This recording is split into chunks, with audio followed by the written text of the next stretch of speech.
विवेक प्रजापति से निवेदन करूंगा बीच में जाकर के चलिए आगे बढ़ते हैं कि मैं कवि हूं, कविता लिखता हूं। मैं कवि हूं, कविता लिखता हूं, बाजारों में नहीं बिकता। मैं कवि हूं, कविता लिखता हूं, मगर बाजारों में नहीं बिकता हूं और अंदर से हूं वैसा ही जैसा बाहर से दिखता हूं। मैं कवि हूं। मैं तालियों के लिए नहीं कहूंगा आपसे, आपका मन करे तो बजाना और ना मन करे तो मत बजाना। परेशान होने की कोई जरूरत नहीं। आपकी इच्छा हो तो बजाओ, नहीं हो तो मत बजाओ। मैं अपनी कविता पढ़ूंगा, आपको लगे कि कोई बात आपके दिल को छू गई, आपको लगे कि कोई बात मैंने ऐसी कह दी कि आपके मन की बात है, तो आप तालियों से मुझे आशीर्वाद दे सकते हैं। शुरुआत करने से पहले सबसे पहला छंद मैं उन्हें समर्पित करता हूं जिनका गुणगान महर्षि वाल्मीकि ने किया, जिनका गुणगान गोस्वामी तुलसीदास जी ने किया। मंचासीन अतिथियों का और आप सबका ध्यान चाहता हूं, सुनिए। हनुमान जी सा बलशाली कोई है ही नहीं, कितनों को रण में पछाड़ के दिखा दिया। कि हनुमान जी सा बलशाली कोई है ही नहीं, कितनों को रण में पछाड़ के दिखा दिया। और क्षण भर में ही सूर्य देव को निगल कर तीन लोक की दशा बिगाड़ के दिखा दिया। क्षण भर में ही सूर्य देव को निगल कर तीन लोक की दशा बिगाड़ के दिखा दिया। भक्ति पर उठा सवाल जब हनुमान जी की, भक्ति पर उठा सवाल जब हनुमान जी की, हृदय की परतें उघाड़ के दिखा दिया। और तन में बसे है राम, तन में बसे है राम, तन में बसे है राम, मन में बसे है राम, सिद्ध करने को सीना फाड़ के दिखा दिया। कि तन में बसे है राम, मन में बसे है राम, सिद्ध करने को सीना फाड़ के दिखा दिया। और जब हनुमान जी की बात की है तो भगवान श्री राम की बात करता हूं कि जब भगवान श्री राम युद्ध भूमि में थे और एक एक करके योद्धाओं को धराशायी कर रहे थे, एक दिन कुंभकर्ण युद्ध भूमि में आते हैं। कुंभकर्ण युद्ध भूमि में आते हैं, कुंभकर्ण का नाम ले रहा हूं और उनके चरित्र से प्रेरणा देने की आपको कोशिश कर रहा हूं। कुंभकर्ण युद्ध भूमि में आते हैं, भगवान श्री राम विभीषण से कहते हैं कि एक बार जाकर अपने भ्राता को समझाइए, अन्यथा ये भी अन्य योद्धाओं की तरह धराशायी हो जाएंगे।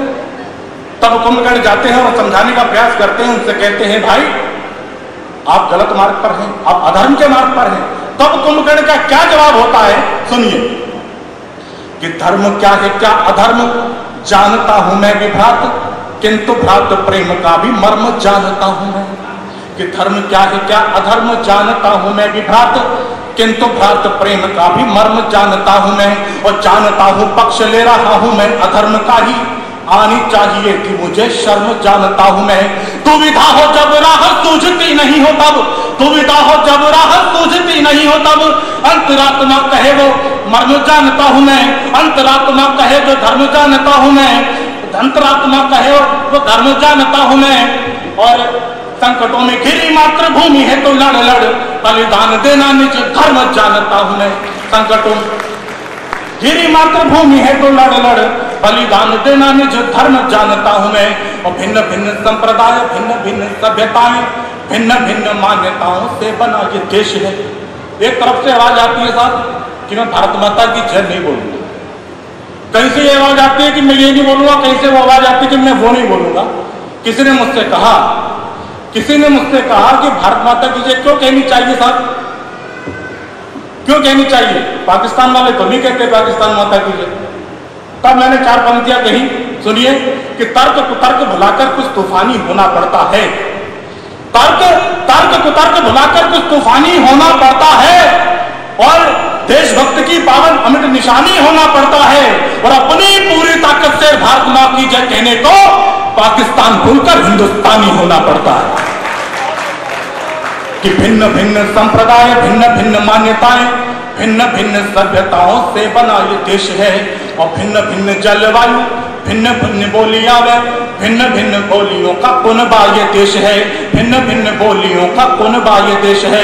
और भिन्नता में एकता का है बड़ा उदाहरण, जो ही नहीं विश्व गुरु अपना ये देश है, जो ही नहीं विश्व गुरु अपना ये देश है। जन्म जिस पे लिया है उस जन्मभूमि को ही माता जिसने कहा वो पहला ये देश है। जन्म जिस पे लिया है उस जन्मभूमि को ही माता जिसने कहा वो पहला ये देश है। हमारे भी भैया राजेश कुमार जी बैठे हैं, भैया रामलाल जी बैठे, भैया जगतार बाजवा जी हैं और बहुत सारे शहर के वरिष्ठ हैं। चार पंक्तियां आपके समक्ष रखता हूं कि क्या बड़ा है, किससे क्या बड़ा है और किससे क्या नहीं बड़ा है। अंतिम पंक्ति तक जाने का प्रयास करिए कि प्रेम के सदृश कोई जग में नहीं है गुण, अवगुण कोई भी हो द्वेष से बड़ा नहीं। प्रेम के सदृश कोई जग में नहीं है गुण, अवगुण कोई भी हो द्वेष से बड़ा नहीं। और नख शिख ओठ कर्ण अंग चाहे कैसा भी हो, तन का श्रृंगार कोई केश से बड़ा नहीं। और दुख कितने भी आए इस जीवन में किंतु, दुख कितने भी आए इस जीवन में किंतु, दुख कोई जीवन में क्लेश से बड़ा नहीं। दुख कोई जीवन में क्लेश से बड़ा नहीं। हिंदू हो या सिख पंथ, हिंदू हो या सिख पंथ, चाहे वो इस्लाम ही हो, संप्रदाय कोई भी हो, देश से बड़ा नहीं। हिंदू हो या सिख पंथ, चाहे वो इस्लाम ही हो, संप्रदाय कोई भी हो, देश से बड़ा नहीं। और साहब विसंगतियां बताता हूं, इतिहास ने हमको क्या सिखाया और क्या हमको जानना चाहिए था कि होना था महान मातृभूमि का ही गुणगान, होना था महान मातृभूमि का ही गुणगान, किंतु हर मोड़ पर अपमान हो गया।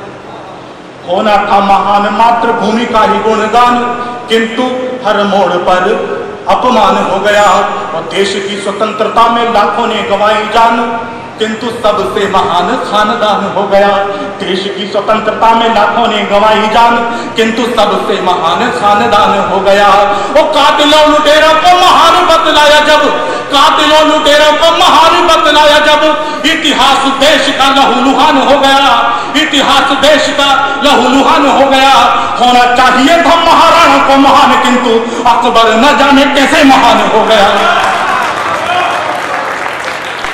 होना चाहिए था, होना चाहिए था महाराणा को महान, किंतु अकबर न जाने कैसे महान। भाई साहब कह रहे एक बार हो, इसे एक और के चक्कर में कई करोड़ हो गए भाई साहब। ये होना चाहिए था महान, एक बार और इनका अनुरोध है। ये अंतिम छंद पढ़ता हूं, फिर मैं अपना स्थान लेता हूं, समय की वैसे ही बहुत कमी है। कि होना था महान मातृभूमि का ही गुणगान, किंतु हर मोड़ पर अपमान हो गया। और देश की स्वतंत्रता में लाखों ने गंवाई जान, किंतु सबसे महान खानदान हो गया। किंतु सबसे महान खानदान हो गया। और कातिलों लुटेरों को महान बतलाया जब, कातिलों लुटेरों को महान बतलाया जब, इतिहास देश का लहूलुहान हो गया। होना चाहिए था महाराणा को महान, किंतु अकबर न जाने कैसे महान हो गया। होना चाहिए था महाराणा को। और सुनिए साहब, अंतिम छंद पढ़कर अपना स्थान लेता हूं। बहुत बड़े बड़े कवि यहाँ पर उपस्थित है, मैं छोटा कवि, छोटी सी कविता और आप सबके समक्ष रखकर मैं अपना स्थान लेता हूँ। कि साहब आपने वो घटना सुनी होगी कि जेएनयू में कुछ लोग नारे लगाते हैं कि हर घर से अफजल निकलेगा। एक मेरा मित्र पूछने लगा कि भाई साहब ये कह रहे हैं कि हर घर से अफजल निकलेगा, हर घर से अफजल निकलेगा, हर घर से अफजल निकलेगा। तो मैंने कहा भाई चिंता क्यों करते हो, जिस घर में अफजल गया होगा उस घर से अफजल ही निकलेगा, विवेक प्रजापति तो नहीं निकलेगा। वो लोग अफजल को शहीद मानने लगे साहब।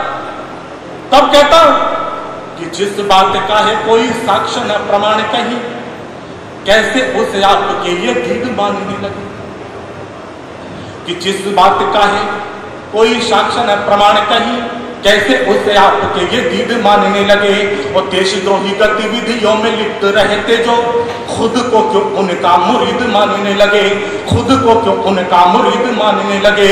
अफजल और बुरहान बानी जैसा कोई, अफजल और बुरहान बानी जैसा कोई, कैसे अशफाक वो हमीद मानने लगे, कैसे अशफाक वो हमीद मानने लगे, कैसे अशफाक वो हमीद मानने लगे।